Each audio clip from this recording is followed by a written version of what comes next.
नमस्कार डे welcome you all to DRX mentor. मैं हूं डॉक्टर जैन। प्रीवियस वीडियो में हमने फार्माकोलॉजी के जो टॉपिक वाइज क्वेश्चंस जिसमें कि जनरल फार्माकोलॉजी के हमने नियरली 100 क्वेश्चन डिस्कस किए थे। यदि वो वीडियो आपने नहीं देखा है तो मैं लिंक डिस्क्रिप्शन में प्रोवाइड करा दूंगा, वहां से जाके आप देख सकते हैं और अपनी प्रिपरेशन भी वहां पे देख सकते हैं, क्योंकि वो जो क्वेश्चन है वो इंपॉर्टेंट क्वेश्चन है। यदि आप उनको सॉल्व कर पा रहे हैं दैट मीन्स आपकी प्रिपरेशन बहुत अच्छी खासी चल रही है। तो चलिए स्टार्ट करते हैं। इस वीडियो में हम डिस्कस करेंगे एएनएस से रिलेटेड इंपॉर्टेंट एमसीक्यूज।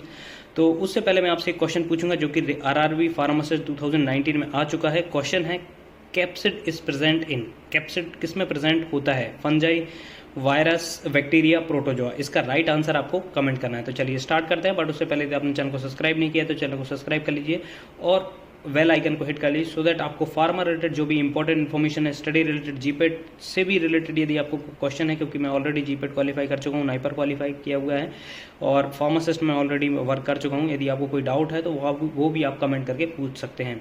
और एक रिक्वेस्ट करूँगा कि आप कॉपी पेन साथ में रखें या फिर कमेंट में जो आंसर है उसको कमेंट करते जाएं, या फिर आप कॉपी में राइट आंसर लिखते जाएं। लास्ट में आप मैच करें कि आपके कितने क्वेश्चन सही हो रहे हैं, इससे कि आपको पता लगेगा कि आपकी प्रिपरेशन किस हद तक चल रही है, या फिर आपका जो भी प्रिपरेशन एनालिसिस का पार्ट है वो यहाँ पर हो जाएगा यदि आप ऐसा करते हैं। तो चलिए स्टार्ट करते हैं। सबसे पहला क्वेश्चन है diagnosis of myasthenia gravis is done by using. इनमें से कौन सा एजेंट माइस्थेनिया ग्रेविस को डायग्नोसिस करने के लिए यूज किया जाता है? आपके ऑप्शंस हैं edrophonium, neostigmine, succinylcholine, atropine. तो इसका राइट आंसर है एंड्रोफोनियम। ठीक है, नेक्स्ट क्वेश्चन है which drug is used not used now in Alzheimer disease. इनमें से कौन सी ड्रग अल्जाइमर डिसीज के लिए यूज नहीं की जाती? टेक्रीन, गैलेंटामिन, डोनेपेजल, रिवेस्टिगमिन। तो इसका राइट आंसर है tacrine. Why? Because of hepatotoxicity and requirement of frequent dosing, tacrine is less often used than other agent.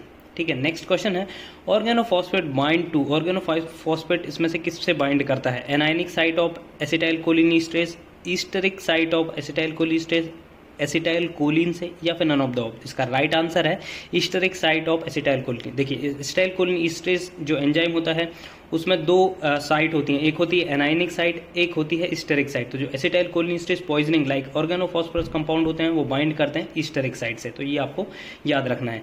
Next है drug used in ameliorative test for myasthenia gravis. तो सेम क्वेश्चन है but यहाँ पर पूछा गया ameliorative test for myasthenia gravis. थोड़ा सा घुमा के यहाँ पे दिया जाता है। आपके ऑप्शंस हैं फाइसोस्टिग्मिन, एंड्रोफोनियम, टेक्रीन, वायरोस्टिग्मिन। इसका राइट आंसर है एंड्रोफोनियम। ठीक है, तो इसको हम और भी बोलते हैं ड्रग यूज्ड इन एमुलेटिव टेस्ट, इसको टेंसिलोन टेस्ट भी बोलते हैं। तो आपको याद रखना है माइस्थेनिया ग्रेविस पूछे या फिर एमुलेटिव टेस्ट पूछे या फिर टेंसिलोन टेस्ट आपसे पूछे तो इसका राइट आंसर है एंड्रोफोनियम। ठीक है, ये आपको ध्यान में रखना है। Drug of choice for mushroom poisoning is. Mushroom poisoning के केस में कौन सी ड्रग यूज की जाती है? आपके ऑप्शंस हैं एट्रोपिन, फाइसोस्टिग्मिन, एड्रेनालिन और कार्बाकोल। तो इसका राइट आंसर है एट्रोपिन। एट्रोपिन जनरली यूज की जाती है for rapid onset type of mushroom poisoning. ठीक है, नेक्स्ट क्वेश्चन है pirenzepine act as which receptor. जो पायरेंजेपिन होती है वो किस रिसेप्टर के थ्रू एक्ट करता है? तो आपके ऑप्शंस हैं muscarinic, nicotinic, alpha and beta receptor. तो इसका राइट आंसर है मस्करेनिक रिसेप्टर्स पे बाइंड करता है। तो अब यहाँ पर रिसेप्टर्स हम देख लेते हैं। कई बार लोकेशन पूछ ली जाती है कि रिसेप्टर किस लोकेशन पे होता है। तो जो कोलिनर्जिक रिसेप्टर्स होते हैं वो दो टाइप के होते हैं, एक होता है निकोटेनिक और दूसरा होता है मस्करेनिक। निकोटेनिक जो रिसेप्टर्स होता है वो NN और NM टाइप के फर्दर होते हैं। NN जो होता है वो गेंगलिया पे होता है और एड्रिनल मेंडुला पे होता है। NM जो होता है, एम से याद रखना आप, न्यूरोमस्कुलर जंक्शन पे होता है। मस्करेनिक रिसेप्टर्स की बात करें तो ये 5 टाइप के होते हैं, M1, M2, M3, M4 and M5। सभी जो मस्करेनिक रिसेप्टर है वो CNS पे प्रेजेंट होते हैं। आप देख सकते हैं CNS। बट जो M1 होता है वो गैस्ट्रिक गैंग्लिया पे प्रेजेंट होता है, M2 हार्ट पे आपका प्रेजेंट होता है, M3 बाकी सब पे प्रेजेंट होता है जैसे कि आई, GIT, bladder, bronchus, gland and CNS। तो आपको याद रखना है, ग्लैंड से याद रखिएगा जो आपकी पैराइटल सेल होती है, जैसे कि आप GIT में आपने पढ़ा होगा जब एंटी अल्सर ड्रग पढ़ते हैं तो वो M3 एंटागोनिस्ट वगैरह वहां पर यूज करते हैं। तो ये आप याद रखिएगा। इसको ट्रिक से भी याद कर सकते हैं कि जो M1 मतलब गैस्ट्रिक मतलब पेट, पहले भरपेट खाना खाओ, दूसरा M2 फिर दिल लगाओ तो हार्ट पे होता है, M3 मतलब बाकी सब काम जैसे आई, GIT, bladder, bronchus, glands and CNS। और CNS मतलब 4th और 5th टाइप के जो CNS पे भी प्रेजेंट होते हैं। तो जो सभी रिसेप्टर्स मस्कुलरिक है वो CNS पे प्रेजेंट होते हैं, जो M1 होता है वो गैस्ट्रिक पे प्रेजेंट होता है, M2 हार्ट पे प्रेजेंट होता है, M3 बाकी सब पे प्रेजेंट होता है। तो ये आपको याद करना है। नेक्स्ट क्वेश्चन है which of the following agent is not used in erectile dysfunction, इसमें से कौन सा एजेंट जो है वो यूज नहीं किए जाते इरेक्टाइल डिस्फंक्शन के लिए? PGE2, वर्डेनाफिल, फिनाइलिपिनेफ्रिन, एल्प्रोस्टाडिल। तो इसका राइट आंसर है फिनाइलिपिनेफ्रिन। देखिए alpha blockers are used in erectile dysfunction, not alpha agonist. ठीक है, ये अल्फा एगोनिस्ट होता है। Drug useful in management of erectile dysfunction कौन कौन से होते हैं? फॉस्फोडाइस्ट्रेज इनहिबिटर जैसे कि सेल्डेनाफिल हो गया, वर्डेनाफिल हो गया, टाडाफिल हो गया, यूडेनाफिल हो गया। और PG1 एनालॉग्स होता है एल्प्रोस्टाडिल और एपिटाडिल यूज किए जाते हैं आपके इरेक्टाइल डिस्फंक्शन में। तो ये आपको याद रखना है, सिर्फ फिनाइलेपिनेफ्रिन नहीं यूज किया जाता।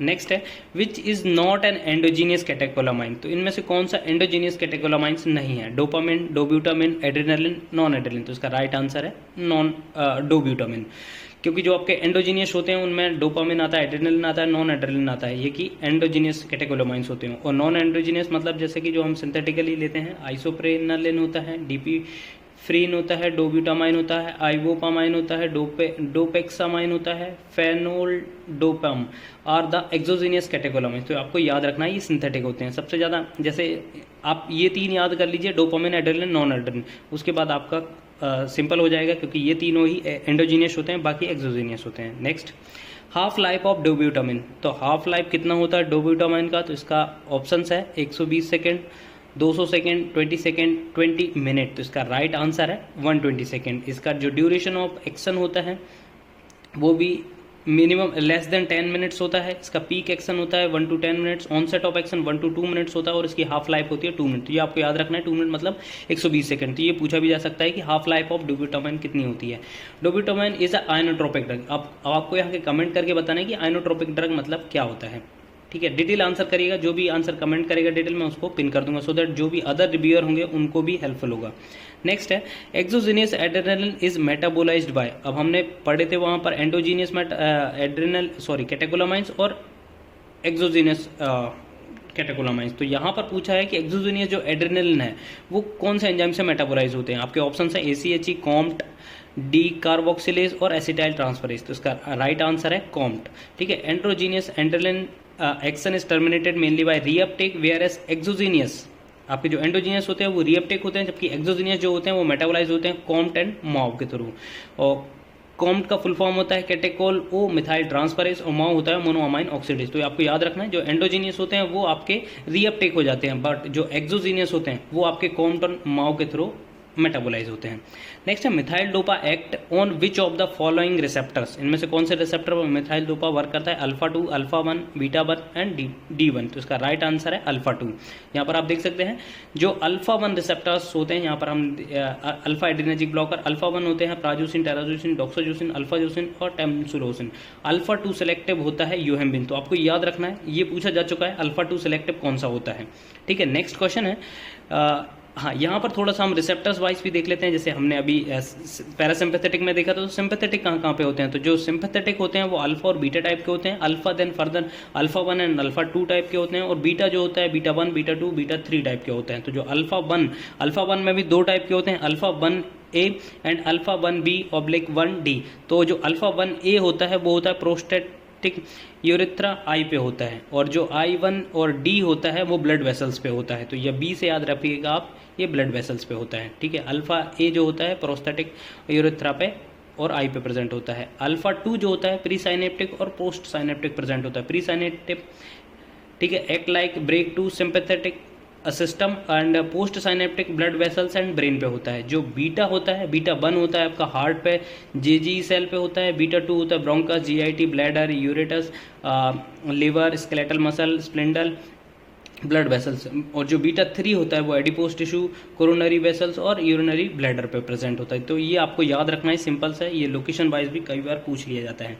नेक्स्ट है combined alpha and beta blocker, इनमें से कौन सा है? Labetalol, carvedilol, prazosin, A and B both. तो इसका राइट आंसर है A and B both. Labetalol and carvedilol दोनों ही आपके होते हैं। ठीक है, और जो अल्फा 1 होता है प्राजोसिन, जो हमने पढ़ा था अल्फा 1 और अल्फा 2। अल्फा 2 में यूहेम्बिन आता है, अल्फा 1 जो होता है आपका वो प्राजोसिन होता है। नेक्स्ट क्वेश्चन है all of the following are cardioselective beta blocker, इनमें से कौन सी जो है वो कार्डियो सेलेक्टिव नहीं है? ठीक है, एटेनोलॉल, स्मोलोल, बिस्प्रोलोल, प्रोप्रानोल। तो इसका राइट आंसर है प्रोप्रानोल। ठीक है, जो आपके बीटा 1 कार्डियो सेलेक्टिव होते हैं वो होते हैं मेटोप्रोलोल, अटेनोलोल, नेविलोल, बिस्प्रोलोल, एसी ब्यूटोलोल, बिटॉक्सोलोल, स्मोलोल। तो आपको याद रखना है जो बीटा सेलेक्टिव होते हैं उसको मैन वेब से याद रखना। मैन वेब से मेटोप्रोलोल, अटेनोलोल, नेविलोल, बिस्प्रोलोल, एसी ब्यूटोलोल, बिटेक्सोलोल, स्मोलोल। तो ये आपको याद रखना। प्रोप्रानोल नॉन सेलेक्टिव होता है। नेक्स्ट है विच इज बीटा एंटागोनिस्ट, इनमें से कौन सा बीटा एंटागोनिस्ट है? साल्ब्यूमेटॉल, प्रोपेनॉल, साल्मेट्रॉल, अल्ब्यूटेरॉल। तो इसका राइट आंसर है प्रोपेनॉल।